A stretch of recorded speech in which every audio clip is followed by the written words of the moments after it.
Fans of the Horus Heresy and Warhammer 40,000, thank you very much for joining me for a model, build and tactics review of the Space Marine Intercessor Squad A from the new Dark Imperium 8th edition box set. So it came out on Saturday.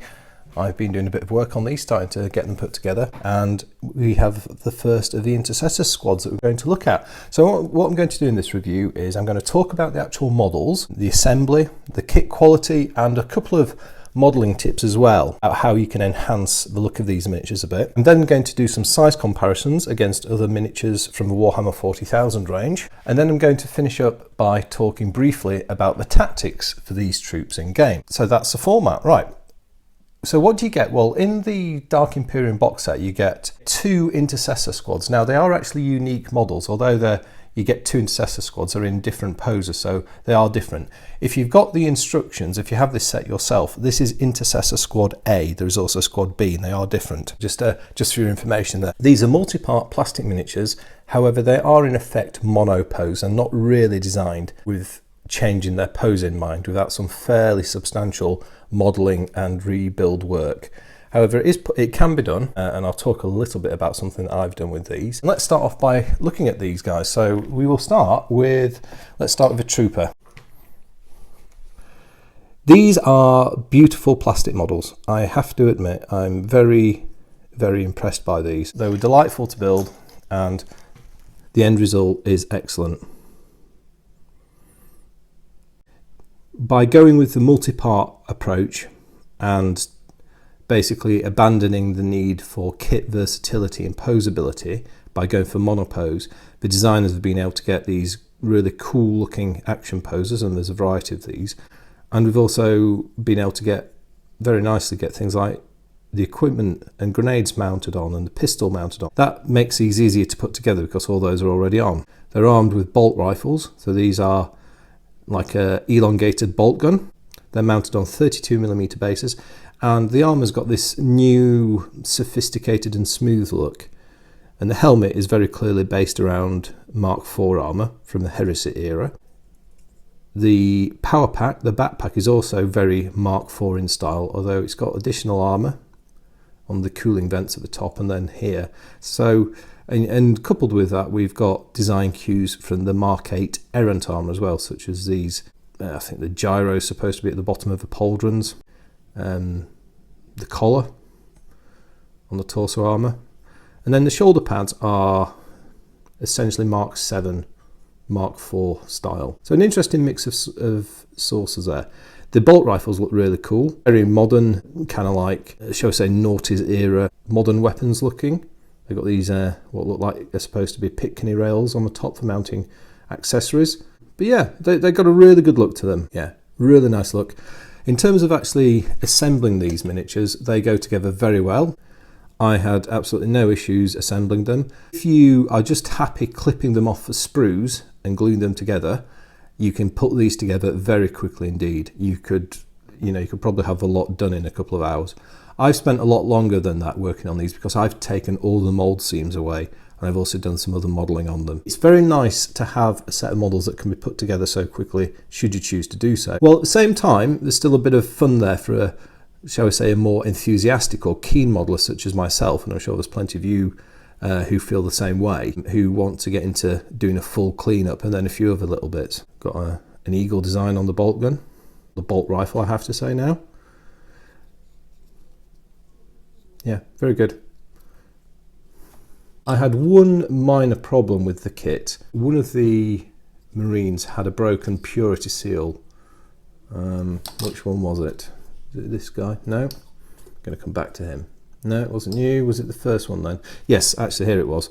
This guy, you can see this seal on his belt. That was actually broken. That was supposed to have a seal, like a dangling seal off it. So I didn't mind. To be honest, I tend to be more of the less devices, seals and insignia on Space Marine models. But, you know, probably something just to check if you do get these, because some of they're generally pretty solid at the parts. There are some delicate bits like that, and as I said, this was broken when I got it, so just something to be aware of. Right, let's have a look at this guy. Again, you know, great poses. They look really They look very authoritative, and by basically putting them into what people might call true scale proportions, they've created some models that have a very imposing and much more human proportions. And the main difference is the body and the legs is larger than we've had on Marines before. I think when you look at the head and the length of the arms, there's a great deal of difference with normal Marines. It's mainly the legs and the torso that's been extended. Again, we can see he's got all of his equipment pouches on. They've got these upper leg plates. These are a bit like the custodian armour. The pistols look a good size as well, and I think these are scaled about right to the ones that are drawn, which are on some other models. Here we've got a scope on this guy's rifle. So it's almost like he's a DMR, dedicated marksman rifle. I like that. Not sure how much utility it would have. I don't think he would look down. It would be all wide into his auto sensors. So you can imagine what that might do. But yeah, looks great. And then finally we'll look at the squad sergeant as well.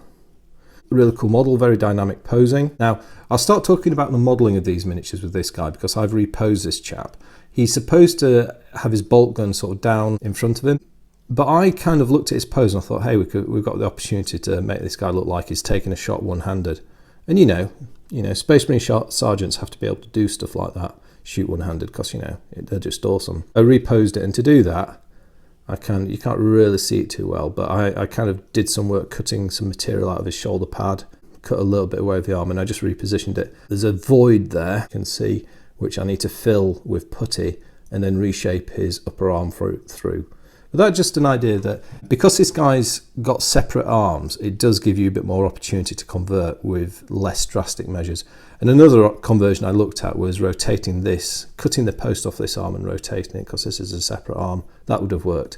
Another thing that works well on these for conversion purposes is to cut the pegs off the heads, and then they've still got a proper mount. And I did that with this guy. I repositioned his head to create the impression that he's aiming down his bolt gun. Here's another Marine. I did the same thing, cut the post off and then repositioned it. As it comes, this guy's kind of looking down towards the floor. I thought to be looking like that made him look much more like he's mobile, on the move and running and alert. So yeah, I did that. I also cut this guy's head off here and repositioned it a bit. So it's kind of supposed to be looking this way, but I felt it looked better kind of going like that. But it's all personal taste. It's nice to think that you've got the option to repose them a bit like that. These two guys are posed exactly as the kit came, so I've not done any work reposing those. Unsurprising, I like Marines in shooting positions, and these guys are very well executed. What else did I do on the modelling? Well, I spent quite a bit of time taking all the mould lines and mould seams away. There are some. These are generally, like most of the modern GW plastics, mould lines are well hidden. Sometimes they go down ridges of armour plate, so you don't really have to do any work to take them away because they're essentially just completely hidden. There are some that I do want to take off because they're going to show up when you paint, particularly if you dry brush and ink wash, they're going to stand out like a sore thumb. So I've taken the whole lot away, and I'm very pleased with the end result. Other modelling I did on these, because of how these are made, there are certain angles at which they can't get the part cast exactly with all the detail. I spent time re-cutting those details in. So for example, some of these armour seams on the rear legs, I had to recut those just because of where the mould line ran. That's not difficult, easy to do. Also some other details. I've got an example to show you one. Right, what you've got on this leg is there's a bit there where you've got kind of this extra bit of plastic. So you've got the gyro on the ankle, then you've got a bit of extra plastic, which kind of actually, that's just a consequence of how they've had to make the mould so the figure can be released. So what I've done on any bits like that, I've just cut that excess plastic away and reshaped around it. There are a number of instances on these guys where that was. It's not a fault of the kit at all. It's a consequence of having plastic injection moulding. You know, there's a limit to what you can do in terms of angles, and you could build them and paint them up and it'll look fine. Yeah, I just enjoy doing stuff like that. So so that's something you could do. And the other thing as well is these bolt rifles are excellent candidates for barrel boring. And you can see I've bored out the muzzle brake and then the main barrel as well. The way I did this is I went in, I bore the muzzle brake through first, and then I do the barrel. I just find that a bit of a safer way of doing it. And drills wise, I just used a pin vise and some small drills to do this. I think this guy's probably about 0.8 or 0.9 millimeters. This guy's probably about 1.1. This, I mean, the main barrel bore, you could do a slightly wider one if you want them to look just like the box, but because it's plastic, I kept it a little bit smaller just to keep the barrel strong. So you don't want to, I don't want to accidentally crush them when I'm transporting them or something at some point. But beautiful models, as I say, very easy to assemble. If you want to get them together quickly, just clip them off a sprue, take your sprue marks away. If you want to do some more sophisticated stuff, then there is a bit of flexibility in the kit, and if you put the time in, they clean up absolutely beautifully, as you can see here. Right, so now let's do some size comparisons. Of course, is the big thing with these. So the Primaris Space Marines in the fluff, these are kind of a new generation or a new variant of Space Marines that have been cooked up to be bigger and tougher than normal Marines, and that's epitomised by the fact they come with 2 wounds as opposed to 1. They carry heavier weapons like the bolt rifle, for example. Now we've got mainly Heresy era miniatures, because I play Heresy, I don't play 40k or 41st Millennium gaming, but still got some good candidates to compare. So firstly we have a Solar Auxilia Las Rifle Trooper.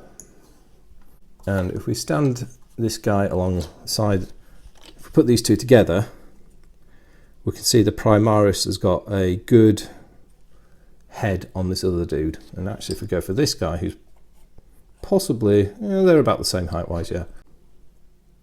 And arguably, that gives a good size differential for humans versus Marines. Even if you imagine these guys as normal Space Marines, that's probably about the right size differential. So yeah, the big fellas. I've got 2 Marines to compare against. Let's first compare against this guy. This is a Mark IV Maximus armor by Forge World with a rotor cannon. I thought we'll do this because you've got Mark IV comparing nicely to the Mark X armor. And yeah, to be honest, these Mark IVs are about the same height as the Solar Auxilia, so they look very imposing next to standard Space Marines. Let's move on to a slightly bulkier Marine, and this time we've got a Forge World Mark VI Marine in Corvus armor. Yeah, it's still pretty much the same size differential. These fellas are big, yeah, no doubt about it. And then finally, while we're sticking with the Astartes, let's now compare against a Terminator. So today's volunteer for the Terminator is the limited edition Cataphracti Primus Medicae by Forge World again. This is a good example of Terminator Cataphracti pattern Terminator armor. And here the size differential is somewhat shifts the other way. Height-wise, these two are pretty much identical. There's nothing really in it height-wise, particularly when you consider this guy's stood upright, whereas his stance is slightly splayed. Bulk-wise, the Terminator Marine is significantly bulkier than the Primaris Marine, as you would expect.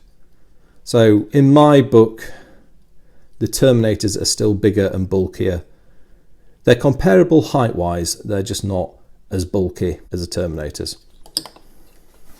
I'll just do, there you go. So that's standing the two between them. As you can see, the Terminator is the same height as the Primaris Marines. And obviously if you had a Terminator with a Cyclone launcher on, then he'll be taller. And there's a special reason why I've made this point, because I've noticed when I was reviewing the Forge World Imperial Armor Book 1, in the transport rules, there's a whole host of Imperial vehicles have exclusions for carrying Primaris Space Marines. There's only a handful, mainly the super heavy flyers, that are allowed to carry these, which doesn't make sense from a bulk point of view. So whereas the same vehicles that are excluded from carrying these guys are allowed to carry these guys. So I'm making the point here that these chaps are no taller and bulkier than Terminators. For transport purposes, I would consider these to be no different to Terminators. They're bulky, they're worth 2 normal Marines to transport, simple as. So that's that. Now let's move up and look at some Dreadnoughts. So I've firstly got a standard Contemptor. This guy's the Iron Hands variant, again by Forge World. And to me, it kind of looks like a size comparison between a Castroferrum Dreadnought and a normal Marine, putting the Primaris next to the standard Contemptor. Yeah, and the Contemptor is probably around twice the height of the Primaris Space Marine, give or take. And then finally, the final size comparison I'm going to do is against the Leviathan Siege Dreadnought. Aside from the fact this is the biggest Space Marine walker we currently have on sale, and now it's looking tall. I mean, the Leviathan is somewhat taller than the Contemptor. It's probably a third as tall again. But the reason I've put this guy here is this is probably the nearest thing we've got at the moment to the upcoming Redemptor dreadnought that seems to be very much designed to accompany and support these new Marines. So yeah, perhaps so that's to give an indicator. I think possibly the Redemptor is a bit bigger still than the Leviathan. I hope those size comparisons are useful for you. Right, so let's just talk about rules a little bit. So at the moment, the rules for these guys are in the supplement from the Dark Imperium box set. I don't know if they come in the Index Astartes. Games Workshop forgot to pack mine with my order. They've dispatched it today, so it should be with me soon. So I'm just going on the mini index from the Dark Imperium box set. Okay, so the Intercessor Squad stats is move 6, weapon skill, ballistic skill 3, strength toughness 4, wounds 2, 2 attacks, leadership 7, save is 3+. The Intercessor Sergeant steps up a point on attacks to 3 and leadership to 8. And the basic squad composition is 4 intercessors and 1 sergeant. Their special rule is they shall know no fear, and they are Space Marine chapters, so they get chapter tactics and allegiances. And they shall know no fear means they can re-roll a morale check. Each model is identically equipped. They have a bolt rifle, a bolt pistol, frag grenades and crack grenades. They're pretty straightforward fare. The bolt rifle really is a key part of the arsenal and the unique thing to them, and that has a range of 30, it's rapid fire 1, strength 4, -1 AP and damage 1. So these guys are in effect hard-hitting long-range rifle troops. Pretty cool. They're clearly designed as staple line infantry for Marine chapters. But coupled with that, with 2 attacks for a trooper, 3 attacks for a sergeant, the bolt pistol, they're going to be no slouches at close range either. And the fact that they've got their heavy armour and 2 wounds is going to keep them in the fight longer than standard Space Marines. To be honest, pretty straightforward. They do everything normal tactical Marines do, but just up a notch really. Their guns have longer range, they penetrate armour better, and they're more durable, and they fight faster in close combat. So yeah, what's not to like? A basic power level for fight, if you're interested in power level, is 6. Now, if we move on to thinking about matched play, then points values, it works a bit different. So an Intercessor Squad, a trooper is 24 points. Then the bolt rifle doesn't cost anything, nor does a bolt pistol, or the frag or the crack grenades. So it's straightforward, 24 times 5, so that's 120 points for 5 Intercessor Marines. In the summary you get in the mini index, it doesn't give you any size variation on the squad. It's only a 5-man squad, so you pretty much, that's how they come. So there's not really much to do with them apart from just take them in those 5-man units. I guess in some respects, you know, would you need to take them in bigger than 5-man squads? I don't know. Tactically, it's more flexible though to break them into 5s and spread them around more. You can see that, can't you? And particularly with the way 8th edition works, I can probably imagine that flexibility being quite handy. So yeah, so I think that's pretty much all I want to say. I mean, I've not gamed with these yet, so I've only given you kind of like a rudimentary assessment of tactics. You know, if you're fighting Tau, these guys are the perfect revenge for those fire warriors, and they're going to be taking names fighting those guys armed with pulse rifles, which I'm sure all Astartes battle brothers will enjoy a lot. I'll probably talk more about tactics once I've actually gamed them and start to get a feel for them, but for now that's just a quick overview. So I hope you've enjoyed that quick overview, talking about the models, the modelling mainly. As I said originally, they're lovely miniatures, really. I'm very pleased to have them, even though these are kind of outside of what I normally game. It's just to get something a bit different. I'm very much looking forward to making the rest of the box set, and in particular the Inceptors, which is probably the guys I'm most excited about. So I'll be doing some more of these reviews as I work through these models, hopefully over the course of this week. Do keep an eye out for those. Let me know what you think about these guys in the comment section. If you've got any questions about modelling, please do feel free to ask them. But other than that, I'd just like to say thank you very much for watching. I'll speak to you next time, and goodbye.